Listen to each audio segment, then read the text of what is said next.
We are in a campaign against a cruel enemy that wants to destroy us. We crushed their nuclear and ballistic capabilities in a brilliant operation. Afterward, instead of learning the lesson, they tried to rebuild them and bury them deep, deep underground, so that we could no longer strike them. Therefore, there was no question about it at all. We had to go on this campaign, and we are operating at full capacity with our heroic soldiers and pilots. But there is one big but. It costs money, a lot of money, and therefore we are required to provide a special budget during the war with tens of billions of shekels, to help the defense budget for the war effort. I am glad that the Minister of Finance has risen to this important task, and I want to give you the floor to explain the major move you are leading here now. Thank you very much, Mr. Prime Minister. I am truly aligned with you and with our partners in the coalition. At this moment of the necessary existential war we are waging, as you mentioned, to destroy the Iranian axis of evil, we are assembling now for the immediate passage of the state budget, with a focus on passing the required addition to the defense budget to finance the war.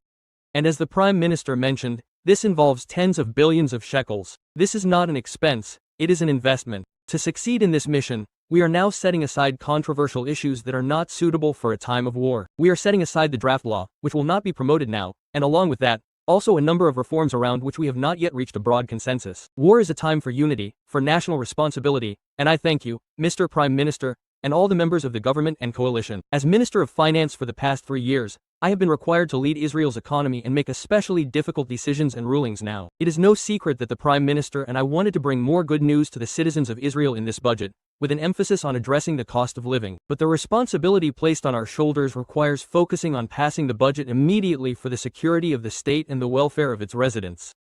Passing the budget immediately will allow us, with God's help, to win the war, provide good service to the citizens of Israel in many fields, establish a new regional order in the Middle East with the State of Israel at its center as a regional and global power, and put the State of Israel on a path of accelerated growth, development, and prosperity in the coming years.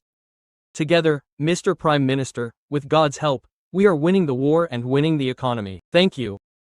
With God's help and with your help, citizens of Israel, because the support you are giving is exceptional, to the IDF, to the security forces, and to me and the government. I appreciate it very, very much, and know that we also have a very strong economy. The numbers are simply astonishing. People do not believe that this is how the Israeli economy works during a war and after 2 years of war. This is thanks to you.